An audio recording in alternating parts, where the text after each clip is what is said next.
안녕하세요. 뉴스 잉글리시와 G2 글로벌 투자에서 전해드리는 세계는 지금 2024년 12월 15일까지 한 주간 소식을 미리 전해드립니다. 여기 사진에 보이는 분이 영국 노동당 정부의 재무장관이죠. 레이첼 리브스라는 분인데, 이분이 브뤼셀에서 열리는 유럽연합 에코핀 이코노미 앤 파이낸스의 준말이죠. 회의체에 참석을 해서 EU 27개 나라의 재무장관들과 함께 회의를 한다고 합니다. 과거 소비에트 연방의 일원이었고 독립해서 지금은 조지아라고 불리는 나라의 직선제로 뽑힌 현임 대통령이 이 나라의 지금 헌법이 바뀌어가지고 대통령을 직선제에서 간접 선거로 뽑는 걸로 바뀌었어요.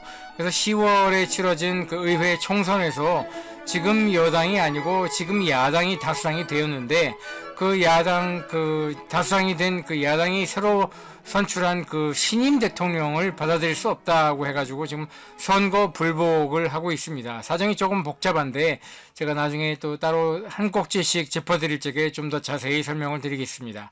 그리고 UAE 아랍에미리트의 아부다비라는 곳에서 이번 주에 비트코인 메나 컨퍼런스가 열립니다. 그래서 메나라는 것은 Middle East and North Africa, 중동과 북아프리카 지역을 말하는 겁니다.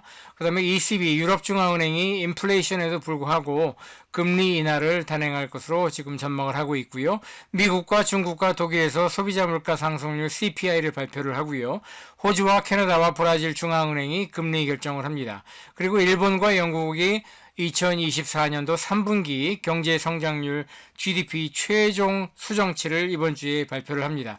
그럼 한 꼭지씩 제가 짚어드리겠습니다. 사진 왼쪽에 보이는 분이 시리아의 바샤르 알 아사드라는 독재자죠. 2대째 자기 아버지 하페즈 알 아사드에 이어서 지금 이 아들이 50년 넘게, 그러니까 부자가 아버지와 아들이 50년 넘게 지금 채권 통치를 하고 있었는데, 이번 주에 갑자기 이 사람이 쫓겨나가지고 러시아 모스크바로 망명을 떠났습니다.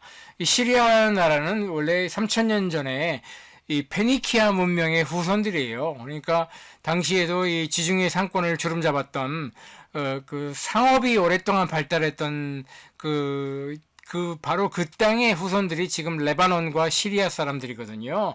그러니까 문명 수준이 오래전부터 굉장히 높았던, 그러니까 뭐 사우디아라비아나 뭐 이런 뭐 지금 카타르나 쿠웨이트나 이런 그 사막 나라 아라비아 반도의 그 이른바 베두인 족속들, 유목민들과는 비교도 할 수 없을 정도로 높은 수준의 문명을 가졌던 사람들이에요. 원래 이 사람들이. 근데 지금 뭐 석유 한 방울 나지 않지만, 아무튼 이 시리아라는 나라가 2011년 아랍의 봄이 그 변화의 물꼬가 트였을 적에, 그때도 이미 반란군 공세를 맞아가지고 무너질 뻔했죠. 그랬는데 이제 러시아에다가 긴급 요청을 해서 러시아 푸틴이 공군 육군을 파견을 해가지고 참전을 하는 바람에 가까스로 살아날 수 있었고, 또 이란이라는 나라가 또 그 든든한 배경이 돼주었기 때문에 지금까지 버틸 수 있었는데, 최근에 들어서 이 반란군들이 하나가 아니에요. 뭐 동쪽에는 쿠르드족 반군이 있고, 또 북쪽에는 또 다른 반군이 있고, 남쪽에는 또 다른 반군이 있고, 이 반란군들이 연합을 해가지고 세게 밀어붙이는 바람에 이 정부군, 이 바샤르 알 아사드의 정부군이 이번에는 드디어 무너졌습니다. 그래서 50년 넘게 시족 정권이 무너지고 난 다음에, 문제는 이제 중동 지역에서 이 알 아사드 가문처럼 이 패밀리들이 통치하는 시족 정권이 아주 많아요. 그래서 이 다른 나라들의 이 시족 정권들도 지금은 굉장히 불안한 그런 그 위치에 있을 것이고, 아마 밤잠을 설치고 있을 거라고 저는 생각을 하고 있습니다. 자, 다음 소식입니다. 여기 왼쪽의 차트는요, X축에 1950년부터 Y축에 2024년 12월까지 아시아 주요 나라들과 그 전 세계 평균의 그 선거 민주주의 수준을 보여주는 겁니다. 그런데 제일 오른쪽에 보면은 그 빨간색이 바로 대한민국이고요. 대한민국 위에 있다가 최근 들어서 대한민국보다 조금 아래로 쳐졌다가 이번에 빨간색 대한민국이 다시 급전직하는 바람에 최고 수준으로 다시 위치를 찾은 일본이 있고요. 그래서 순서로 보면은 일본 다음이 지금 빨간색 한국 밑에가 세계 평균인 그 월드라고 되어 있죠. 파란색으로. 그 아래에 이제 하늘색으로 되어 있고, 최근에 급전직하고 있는 것이 홍콩, 그 다음에 연두색이 북한보다 오히려 더 아래로 처진 곳이 분홍색 중국입니다. 그래서 한국은 선거 민주주의 위상이 1987년 민주화 그 운동을 계기로 해서 올라가기 시작해서 1992년 문민정부가 출범한 뒤로 수직 상승을 했죠. 눈부시게 발전하는 것은 맞습니다. 그런데 지금 2024년 12월에 이 윤석열이라는 사람의 이 친위 쿠데타로 급전직하를 하고 있는데, 뭐 저는 한국의 민주주의가 이대로 무너질 거라고는 생각하지 않습니다. 뭐 한국의 자본주의나 뭐 한국의 경제 수준이 뭐 지금 인당 소득 3만 5천, 3만 6천 달러 수준에서 뭐 더 이상 더 크게 떨어지지는 않을 것으로 저로 내다보고 있는 것처럼 정치 민주주의 수준도 더 이상 더 크게 떨어지지는 않고 머지않아 곧 회복할 것으로 저는 내다보고 있습니다. 자, 다음 소식입니다. 이번 주 중에 또 굉장히 세계적으로 이목을 끈 행사가 있었어요. 프랑스 파리에 있는 노트르담 성당이 5년 전 화재로 아주 큰 불이 나가지고 거의 무너질 뻔했죠. 그래서 문을 닫고 5년 넘게 수리 보수 공사에 들어갔죠. 그래서 그 공사가 다 끝나서 이번 주 중에 다시 문을 열고 기념 행사를 했습니다. 그래서 세계적으로 유명한 뭐 음악가들이라든지 정치 지도자들이라든지 이런 사람들이 초청을 해가지고 거대하게 리오프닝 행사를 했어요. 그래서 미국에서도 뭐 바이든 대통령의 그 영부인이죠. 질 바이든 여사가 참석을 했고, 트럼프 차기 대통령 그 대통령 당선자도 참석을 했고, 뭐 세계적으로 유명한 사람들이 많이 모였습니다. 그래서 저는 개인적으로 지난 여름에 파리 올림픽 때 개막식 행사를 굉장히 감명 깊게 봤거든요. 지금까지 그 올림픽 개막식과는 전혀 다르게 파리라는 도시 전체를 무대로 해가지고 개막식을 했잖아요. 특히 마지막으로 그 캐나다 가수 셀리느 디온이 불렀던 그 림 다모르라는 사랑의 찬가라는 노래를 아주 감명 깊게 보고 들었고요. 그때처럼 이 프랑스 문명의 그 높은 수준, 고차원의 그 수준을 보여주기 위해서 프랑스라는 그 나라는 자기네 나라 사람들만 모아놓고 행사를 하는 게 아니라 전 세계적으로 최고 수준의 어떤 그 수준을 자랑하는 그 음악가들을 대거 불러들여가지고 뭐 미국의 성악가, 뭐 요요마 같은 그 중국계 미국인 첼로 연주자, 뭐 영국의 성악가, 뭐 러시아의 성악가 이렇게 전 세계로부터 이 음악가들을 불러가지고 성당에서 아주 대대적으로 큰 기념 행사를 했어요. 그래서 전 세계적으로 프랑스 문화가 이 정도 수준이다 하는 거를 그 정말 그 위상을 잘 떨쳐 보이는 것이었죠. 그런데 프랑스라는 나라의 지금 정치와 경제는 그렇게 좋지 못합니다. 예, 지난 10년 동안, 10년 전에 비교해 봤을 적에 프랑스의 재정 적자 수준은 GDP 대비해서 10년 전에는 한 55%, 60%그 사이였는데 지금 120% 가까우니까 2배 이상 오르고 있어요. 이렇게 재정 위기로 치닫는 배경은 물론 그 굉장히 그 세금을 많이 걷기도 하지만 그 세금은 적게 내고 복지 혜택은 뭐 다른 일반인들이랑 똑같이 받아가는 그 불법 이민자들이 너무 많이 짧은 시간에 너무 많이 몰려든 거예요. 그러다 보니까 그 걷어들이는 세금으로 감당이 안 되는 것이죠. 그래서 그 이민자들을 반대하는 정서가 폭넓게 퍼지고 그것이 이제 선거에서 나타나기 때문에 극우 보수 야당이 지금 세를 떨치는 것이고 그래서 정치가 불안해지는 것이고 그래서 지금 극우 보수 야당 그 여자분이 마린 르팽이라고 하죠. 그분이 이끄는 극우 보수 야당이 세력을 결집하는 가운데 마크롱 대통령이 궁지로 몰리고 있어요. 그래서 벌써 지금 세 번째로 선임한 그 총리 후보 미셸 바르니에라고 하죠. 그 유럽연합 전체의 그 지도자도 역임했던 분이에요. 알고 보면은 굉장히 역량이 있고 경력이 풍부한 그런 분인데 그 미셸 바르니에가 총리 지명을 받고 총리 그 국회 그러니까 프랑스 의회에서 그 인준을 받지 못해가지고 스스로 사퇴를 했습니다. 그래서 지금 프랑스 정부가 돈이 없고 재정이 굉장히 취약하고 정치가 불안하고 이런 재정 위기로 치닫는 가운데서 올림픽과 더불어서 이 노트르담 성당 그 다시 문을 여는 행사가 그래도 프랑스 문화의 자존심을 지키는 그런 행사로 기념이 된 것 같아서 좀 씁쓸하면서도 굉장히 달콤했습니다. 자, 그저께죠. 월요일 12월 9일에는 여기 사진에 보이는 분이 프랑스의 내무장관 브루노 르텔리라는 분인데, 이분이 그 영국의 내무장관 이베트 쿠퍼라는 분과 프랑스 땅이죠. 도보 해협을 마주보는 프랑스 땅 깔레라는 곳에서 만나가지고 회담을 했어요. 회담 내용은 사실 영국의 내무장관이 프랑스 내무장관한테 부탁을 하러 온 거예요. 무슨 부탁이냐? 북아프리카와 중동 지방에서 먼저 그 지중해를 건너가지고 이탈리아와 스페인으로 건너온 다음에 프랑스를 거쳐가지고 영국으로 건너오는 그 불법 이민자들, 난민들이 연간 수십만 명에 달해요. 이 사람들을 좀 막아달라고 부탁을 하러 영국 내무장관이 온 것이죠. 그 다음에 이제 별도 소식으로 영란은행, 영국의 중앙은행이죠. 영란은행의 부총재가 금융시장 안정에 관해서 영국 런던에서 연설을 했습니다. 그리고 이제 프랑스의 최대 미디어 기업이죠. 비상디라고 있는데, 그 비상디가 출판사업부와 방송사업부, 방송사업부는 그 깨날 플리스라는 채널을 말하는 건데, 그 깨날 플리스라는 채널 방송사와 또 광고 대행사까지 세 개 사업부를 각기 분사를 해가지고, 하나는 런던 주식시장에, 하나는 파리 주식시장에, 하나는 프랑크푸르트 주식시장에 신규 상장, 그러니까 IPO를 추진을 한다고 발표를 했습니다. 그리고 역시 그저께 12월 9일 월요일에는 일본이 3분기 GDP 경제 성장률을 발표를 했습니다. 당초 예상치는 플러스 0.2%였는데 그거보다 훨씬 더 높은 0.3%. 제가 훨씬 더 높다고 한 것은 0.2와 0.3의 차이는 50%가 더 높았다는 것이죠. 0.2에서 0.3은 뭐 0.1밖에 차이가 안 되냐고 볼 수 있지만 실제로는 0.2 대비해서 0.3은 50%포인트나 더 많이 성장을 한 거니까 굉장히 큰 폭으로 차이가 나는 거예요. 그래서 투자를 보면은 마이너스 0.1%라고 나오지만 이것도 예상치는 마이너스 0.2%였어요. 근데 그거에 거의 2배 넘는 마이너스 0.1%니까 굉장히 크게 선전을 한 것이죠.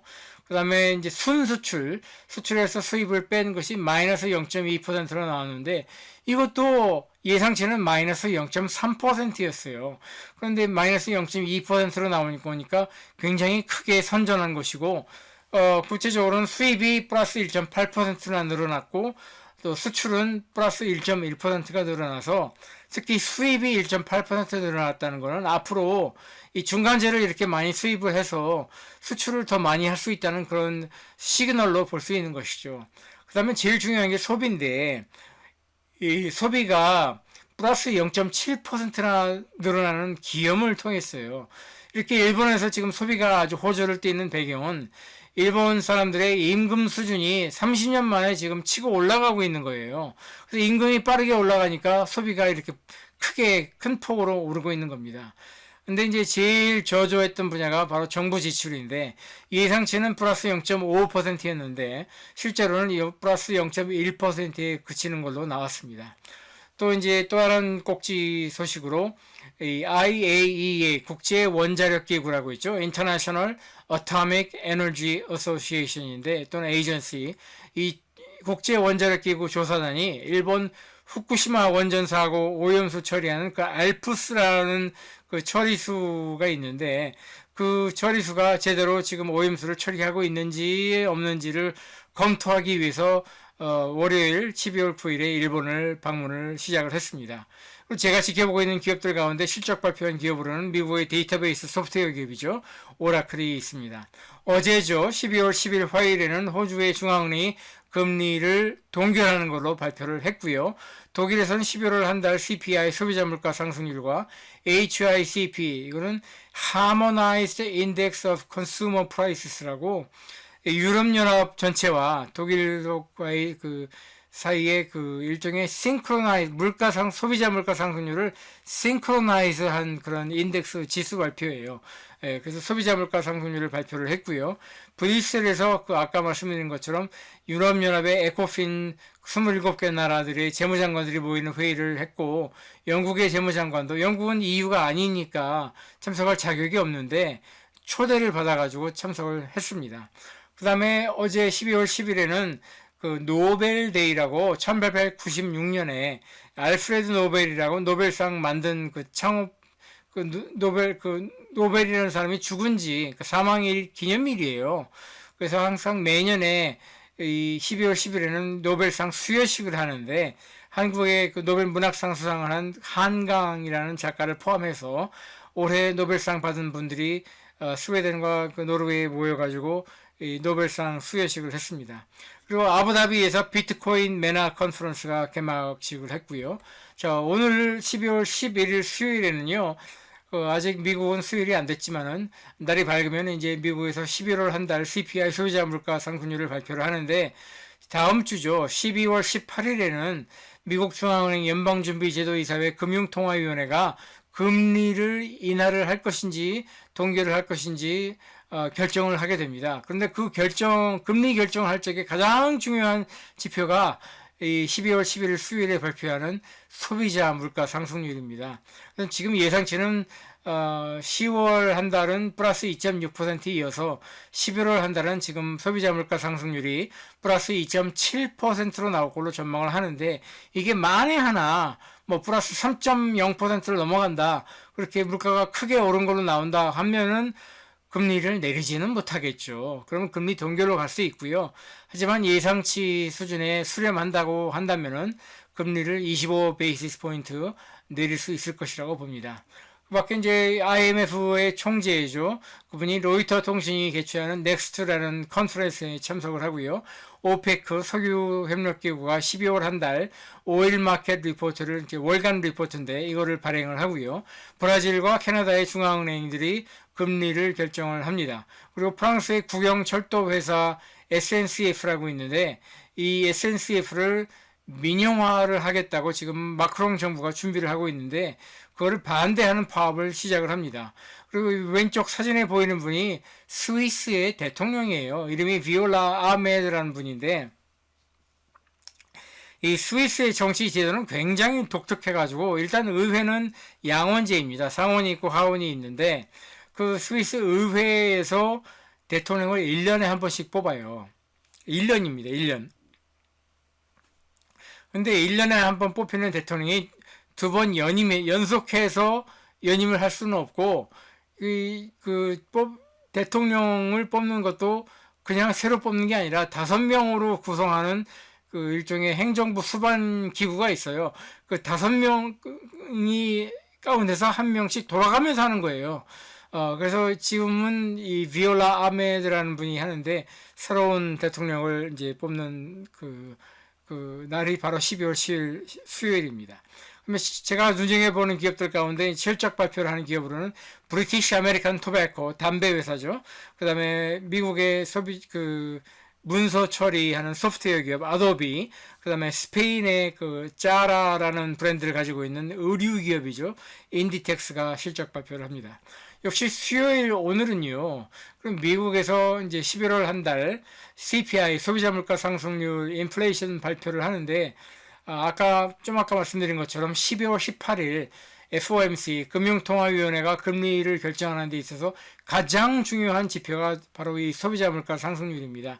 왼쪽 차트에 보이는 것처럼 X축에는 2022년도고 지금 2025년도까지 금리 향방이 어떻게 될 것인지 지금 컨센서스를 보여주고 있는데 제일 오른쪽에 보이면은 점선으로 지금 세로축이 그었고 그 세로축의 점선으로 뒤로 오른쪽으로 보면은 지금 4가지 시나리오가 있잖아요. 근데 제일 4가지 시나리오 가운데 가장 아래쪽이 9월 18일의 전망 시나리오, 그 다음에 10월 4일, 그 다음에 10월 22일, 그리고 제일 위쪽에 군청색으로 그은 것이 11월 14일 현재 지금 그 전망치인데 금리 인하하는 속도나 그 가파르기가 생각했던 것보다 그렇게 빨리 내려올 것 같지 않다라고 지금 중론이 모여지고 있지 않습니까? 그렇게 지금 보이는 가운데 지금 10월 한 달은 그 CPI가 2.6%가 나왔는데 지금 11월 한 달은 예상치는 2.7%예요. 그리고 이제 에너지와 식료품 가격을 제외한 코어 CPI는 10월과 같은 3.3%가 나올 것으로 지금 내다보고 있는데 게다가 이제 지난주에 나온 미국의 고용지표에서 신규 일자리 숫자가 22만 7천 개가 나왔잖아요. 이것도 고용지표 신규 일자리 숫자도 10월에는 아주 형편없었거든요. 제가 기억하는 3만 7천 개였나? 아무튼 굉장히 저조했었는데 11월에는 갑자기 지금 22만 7천 개로 크게 지금 호전이 됐잖아요. 뭐 연말이라 그런 거겠지만. 그래서 CPI 2.7%로 나온다면은 금리 인하에는 굉장히 청신호가 켜지는 것이고 다음 주에는 금리 인하를 단행할 것으로 저는 내다보고 있습니다. 자, 다음 소식입니다. 내일 12월 12일 목요일이 되면은요, 여기 사진에 보이는 분이 팔레스타인의 뭐 명목상 대통령직을 가지고 있는 마흐무드 아바스라는 분인데, 이분이 이탈리아 로마를 방문해서 이탈리아 총리죠, 조르지아 멜로니 총리를 만나고, 그 다음에 또 바티칸 시티를 방문해서 프란치스코 교황과도 면담을 한다고 합니다. 그 다음에 저 멕시코 시티에서 이른바 버진 오브 과달루페라는 그 매년 한 번씩 하는 축제가 있는데 그 축제가 개막을 하는 날이 바로 내일 12월 12일입니다. 미국에서는 이제 음반 가운데 빌보드 뮤직 어워드라고 음악 그 대중음악 축제가 하고 이제 일종의 뭐 대중음악의 아카데미상이라고 할 수 있는 빌보드 뮤직 어워드가 발표가 되고요. 제가 눈여겨보는 기업들 가운데 실적 발표하는 기업으로는 미국의 통신 장비 기업이죠. 통신 장비가 아니라 미국의 그 리테일러 소매 판매 기업으로 제가 아주 좋아하고 저희 G2 글로벌 투자 포트폴리오에서 10%가량 지분을 가지고 있는 코스트코가 실적 발표를 하고요. 또 역시 저희가 지분을 가지고 있는 기업인데 브로드컴이라고 반도체 회사가 실적을 발표를 합니다. 그 다음에 또 역시 목요일에는요, ECB 유럽중앙은행이 25 베이시스 포인트 또는 50 bps까지도 금리를 내릴 것으로 지금 전망을 하고 있습니다. 이 왼쪽에 보이는 것이 지금 ECB의 그 기준금리 그 변동을 보여주는 것인데 제일 X축의 제일 왼쪽에 2022년부터 시작해서 지금 2024년 11월 현재 3.25%인데 여기서 이제 25bps를 이번에 내리게 되면은 그러니까 내일이죠. 목요일에 내리게 되면 3.0%가 되는 것이고 50bps를 내리게 되면 2.75%가 되는 것이죠. 그렇게 되면은 이제 2024년에만 네 번째로 금리를 인하하는 것이 되고요. 그리고 내년 2025년에도 유럽중앙은행은 최소한도 25 베이시스 포인트씩 5번 정도 금리를 인하해서 최대한 한 1.75%까지 금리가 내려갈 것으로 전망을 합니다. 이렇게 금리를 자꾸 내리는 배경에는 물론 유로화를 쓰는 나라들, 유로존의 경제 성장이 굉장히 밝지 못하기 때문에 경제 성장을 위해서 금리를 내리는 것이죠. 그래서 2026년과 2027년 GDP 경제 성장률과 또 인플레이션 전망치도 그 ECB 유럽중앙은행이 내일 12월 12일에 같이 발표를 하는데요. 성장률은 비관적으로 보고 있고 인플레이션은 2% 목표치를 조기 달성을 할 수 있을 것이라고 발표를 할 것으로 지금 다들 전망을 하고 있습니다. 13일 금요일이 되면은요, 여기 왼쪽 차트에 보이는 것이 미국의 그 나스닥 100, 나스닥 100 지표예요. 그래서 나스닥을 구성하고 있는 종목이 전부 다 합치면은 3,277개인가 그렇게 되는 걸로 알고 있는데 그 중에서 시가총액이 높은 걸로만 따져서 100개, 상위 100개 종목만 추린 것이 나스닥 100 지수죠. 그래서 이거를 추종하는 ETF가 QQQ라고 뭐 한국 투자자들도 많이 거기 투자를 하고 있지 않습니까? 그런데 이 나스닥 100 지수를 그 분기에 한 번씩 조정을 합니다. 그러니까 어떤 종목을 빠져야 될지 또 새로 들어가야 될지를 분기에 한 번씩 결정을 하는데 그거를 그 4분기에 그걸 결정하는 날이 바로 12월 13일 금요일입니다. 여기 보시는 것처럼 그 매그니피센트 세븐이라고 불리는 그 테크놀로지 기업들 그 기업들이 지금 뭐 50% 넘게 지금 차지를 하고 있지 않습니까? 그래서 저도 이 나스닥 100 지수를 굉장히 관심 있게 매일 챙겨보고 있는데, 그럼 뭐 여러분도 마찬가지라고 생각합니다. 그 밖에 이제 유럽연합 EU에서 3분기 고용지표와 그리고 또 10월 한 달 산업 생산량을 발표를 하고요. 또 일본에서 그 일본은행이 발표하는 단간 서베이라고 있어요. 이게 단기 그 소비자, 그러니까 단기 경기 전망 서베이인데 그 결과를 발표를 하고요. 미국에서는 11월 한 달 수출입 데이터가 나오고요. 영국은 10월 한 달 GDP 그리고 GfK라는 여론조사 기관이 발표하는 그 소비자 서베이가 나옵니다. 그리고 미국에서는 그 나사 우주 그 탐험 기구가 루시라는 이름으로 그 목성에 있는 트로이전이라는 소행성이 있어요. 목성과 똑같은 궤도를 가지고 이렇게 도는 빙빙 도는 그 소행성이 있는데 그 트로이전 소행성을 탐험하러 보내려고 하는 루시라는 우주 탐험선이 있어요. 그 루시를 그 떠나보내기 전에 지구 궤도를 먼저 이렇게 돌게 한 다음에 보낼 예정인데 두 번째로 지구 궤도를 도는 거를 지금 그 나사가 지금 실시를 한다고 합니다. 자, 그 다음에 여기 왼쪽 사진에 보이는 분이 조지아라고 과거 소비에트 연방의 일원이었고 지금은 독립을 해서 그 조지아라는 한때는 그루지아라고 불리다가 자기네는 그루지아라는 말은 싫고 조지아가 더 좋다. 그래서 조지아로 불러달라고 하는데 아무튼 이 조지아의 지금 현임 대통령입니다. 직선제로 뽑힌 대통령인데 조지아라는 나라가 헌법을 바꿨어요. 헌법을 개정해서 대통령을 직선제가 아니라 간접 선거로 뽑게 돼 있고 이제 의회에서 뽑는 거예요.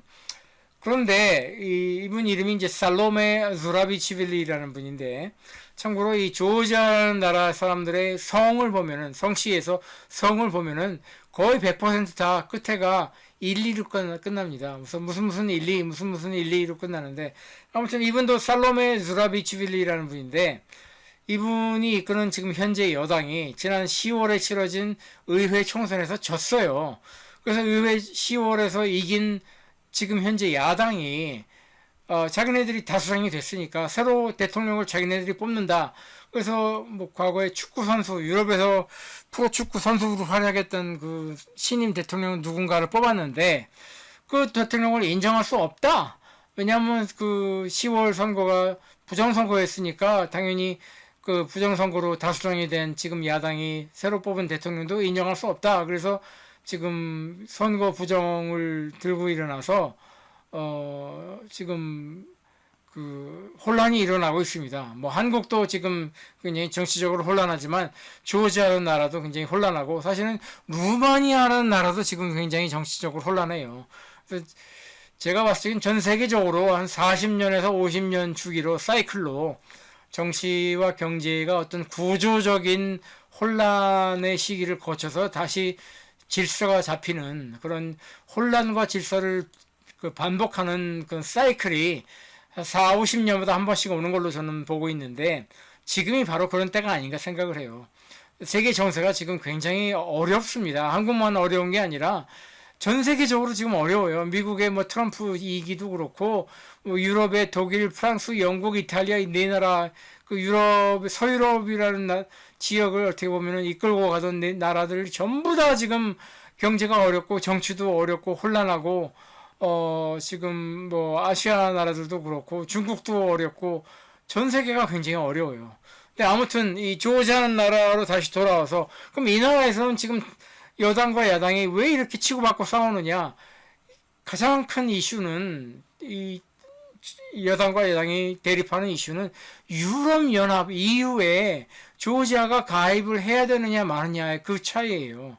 그러니까 지금 여당 여기 여자분이 이끌고 있는 여당은 유럽연합에 가입해야 된다는 그런 어떻게 보면은 그 진보적인 성향을 가진 당이고 유럽연합 가입하지 말자. 우리는 친러시아 기조를 유지하는 것이 옳다라고 주장하는 당이 지금 조지안 드림이라는 이름을 가지고 있는 그 수구 보수 야당인데 이 수구 보수 야당이 지난 10월에 총선을 이긴 걸로 나왔단 말이에요.